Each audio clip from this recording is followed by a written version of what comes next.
Chris? Tell them everywhere that you said the players at half time. General view of what you must do. Yeah. Now, first of all, credits to Brighton, the way they showed up over here. They showed a lot of composure. They were not afraid to play out from the back really well. A lot of energy without the ball. And we didn't show up at all in every part of the game, maybe except from the set pieces part. But for the rest, we were not there. And if you face a very good team like Brighton, it's not enough to run once, twice or three times. You have to keep on running. So we changed a bit of tactics, but that had nothing to do, in ball possession, had nothing to do with us coming out stronger the second half. It all had to do with the play.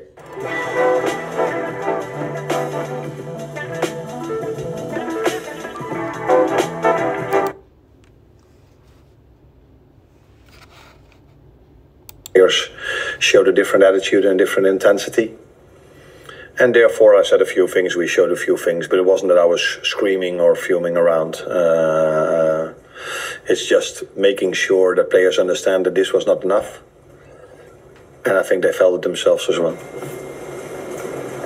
You did make a couple of changes that were in the rule against some of those changes just before when you felt the ball was risky to go on and switch that on and to fail and what did they call? Yeah. For me, start of the second half, we were dominant. We were creating our chances, so that's why I didn't really felt the need to change something. But yeah, if you create your chances and it doesn't go in, and then you have so many good players on the bench that can also make a difference and have an impact on the game, you do change. And I don't think in the second half anybody deserves to be taken out. In the first half, they almost all deserved to be taken out. But in the second half, they didn't. But yeah, if you then have the likes of Lucio and of Curtis Jones, you bring them in. And yeah, for me, it's not that much of a risk if you're 1-0 down to bring just players in that can score a goal. As long as you know that these players can play with the same intensity as the one that started. And that's what Lucio and Curtis brought. Intensity without the ball and quality with the ball. Paul Joyce? He had a lot of pain at halftime.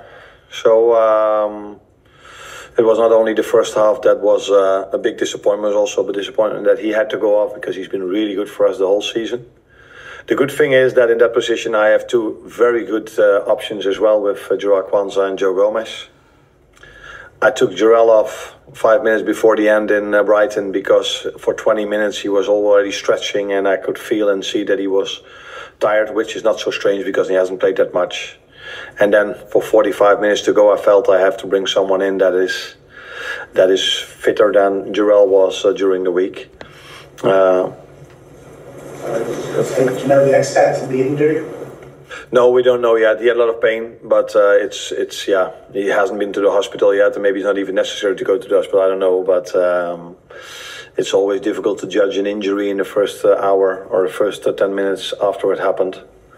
Let's hope that he can be with us as soon as possible, because he had a big impact on our season till now.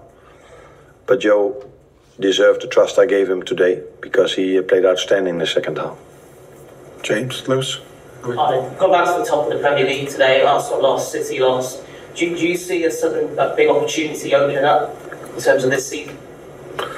No, not because of the fact that they lost. But what I do like a lot is that last week two times we came 1 goal behind against Arsenal, 1-0 and 2-1, and 2 times we were able to fight ourselves back into the game.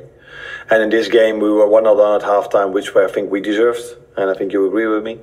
And then to come back so strong against such a quality team that has spent so much money in recent years as well, led by a few very good managers in the last few years, then to come back the way we did, that gives me a lot of confidence for the rest of the season. But I also added after the game to the players that 45 minutes of the football we played in the first half, that will in the end punish you somewhere. So we need to show up from the start. The crowd was incredible the second half. Our fans were incredible the second half. Our players, but our fans as well. It was the loudest crowd since I've been here. So let's go now for Tuesday, where I think we need them again to make sure we play like this from the start, and the fans can help us from the start, because that definitely has influence on our players and in the end on our result. Lewis? When you consider the first half performance and how your team responded, where does this game rank in terms of the most proud you've been of your team since you've got it? I think a lot of things happen during a season, so sometimes you have to defend the lead, sometimes you have to come back after going 1-0 behind. So this is a win you also need in a season where you want to be competitive, because you cannot always be from the first till the last second the best team on the pitch. So sometimes you have a difficult period and then you need to fight back. And that's what we did. I didn't ask them to score. Yeah, I would love them to do so, and they did in the end. But I didn't ask them to score 2 goals. I just only asked them to play a different second half than we played against Nottingham Forest, with different mentality. So if things go against you, you have to show up, and winners always do. And fortunately, we have a lot of winners in our team that showed up the second half. Last one here for you. If Joe Gomez, he's had a tough time recently. He's not played a lot of football. He's not had much football in his preferred position. I mean, he could have easily left the club in the summer. He was a process today. It shows a lot about his mentality that he can come in and put in that sort of performance. Yeah, that says a lot about his mentality today. That also says a lot about his quality. If you don't play that much and you come in a game where your teammates were outplayed for 45 minutes, that you can come in and play like this. And it says also a lot about his mentality in the recent weeks and months where he didn't play that much, but he is now able, without playing a lot, to play 90 minutes on Wednesday and to bring in a performance like this on Saturday. But this is what people told me when I came in. Joe is a top professional who always, no matter what position he's in, he always gives the best for the team and for himself in the end as well. And he got the reward for it today, because I think the fans loved what they saw. I definitely did. Thank you, everyone.